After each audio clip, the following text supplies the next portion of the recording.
Hala!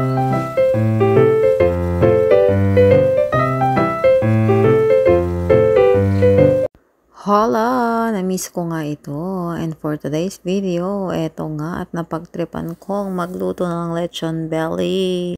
More than 2 kilos nga ang ating karne, so nasa 800 pesos siya. So ang mga napili ko nga ilagay sa kanyang loob ay eto, pampasarap luto ng lechon. Kurimbuaya ang tawag sa amin sa Ilocano. Ewan ko sa Tagalog.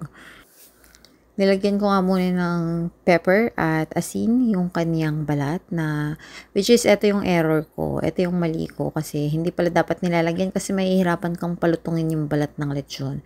So eto nga nilagay ko na itong dahon ng cactus and also naglagay din ako dyan ng onion leaves and kinchay. So yun yung mga napili kong ilagay. So ganun lang naman, experiment na naman tayo, di ba? Nagmamagaling na naman tayo, tinatamad kasi akong manood, mag-research, mag-YouTube kung paano siya gawin. So basic lang naman siguro yan. Dahil mahilig nga akong manood, makialam sa mga nagaganyan. So ayan, gumawa ako ng sarili kong version. Yun nga lang ay medyo maigsi itong nabili ng nanay kong karne at medyo makapal yung laman. So ayoko namang hatiin siya. So sabi ko, kaya natin yan. 'Di ba? Lahat naman yan, kinakaya, parang buhay lang. So ayan na nga, butit may tali kami ditong ginagamit sa mga pantahi namin ng sako. That's why, ito na rin yung ginamit ko. Anyway, malinis naman yan. So, ayan nga, napaka effort talaga ng pagtatali nito. Lalo na at hindi pantay yung sa balat. So, sa balat kasi ay medyo natapyas. Ayan o, ganyan na siya na nabili ng nanay ko. So, konti lang yung balat. So, natapyasan na kasi siya. Kasi late na nga, mamalengke ang nanay ko. Ewan ko ba? Baka nakikipagmartes pa to sa palengke. Chares! So, ayan na nga at failed nga ang aking unang tali. Tingnan mo naman, lumabas lahat yung nilagay kong stuff. So, may nag-aantay kasi sa akin. Oo, magdi-discuss today yung regarding sa solar na ini-inquire ng aking mister. So, ayan, naiinis nga ako pag may ginagawa ako at wrong timing naman ang dating ng mga taong kakausapin. At kinakarir ko nga itong pagluluto ko at pagbablog-vlogan ko. Pero, ayan, ang daming istorbo. So, ayan, sabi ko, paantay saglit kuya kasi manananghalian na anong oras na yan. So, ang expected ko nga ay 2 oras ko lang siyang iluluto. Pero, mare, ang nanay ko hindi pinihit ang oven. So, paglagay ko nga yan sa oven ay parang 1 oras lang kasi yung timer. Tapos, hindi na ulit pinihit ng nanay ko. So, ang ending, nakarest yung karne natin ng 1 oras habang nagdi-discuss kami regarding sa solar. So, ang ending, anong oras na natapos yung lulutuin ko. Kasi nga parang naantala yung pagluluto. So, siguro isa ding factor yun bakit hindi lumutong yung balat niya kasi naantala nga siya. Ewan ko nga kasi kung ba't naisipan kong gumawa ng ganito. Actually, alam nyo, eto na naman ako. Pinagluloko ko na naman yung sarili ko. Sabi ko kasi gagawa ako nito. Tapos hindi ako kakain ng kanin. Magliletos lang ako tapos kimchi, ganun. So, parang samdip siya. So, ayan na naman. Niloloko ko na naman yung sarili ko sa no rice, no rice. Kakatimbang ko nga ito. Ayan. Kasi natakot ako dahil umabot na naman tayo ng 72 kilos. Oo. So, dati is umabot naman na tayo ng 64 at hindi nga kinaya na naman dahil kaka-food trip ito, kaka-food vlog ito. Ayan na, tumabot na naman nga tayo ng 72 kilos.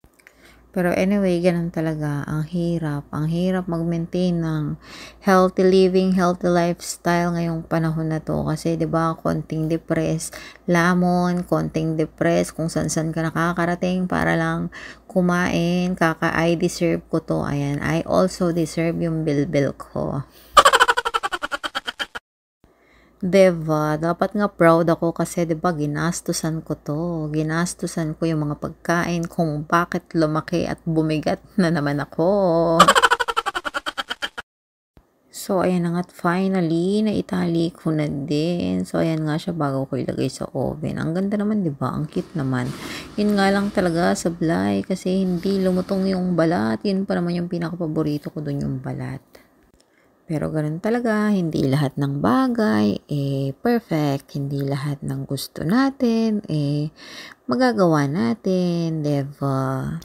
Hindi lahat, aayon sa kagustuhan mo, lalo na't mali. Pero dahil nga si Mama Dora tayo, syempre, diniskartehan na naman natin para kahit papano ay lumutong yung balat ng ating lechon belly.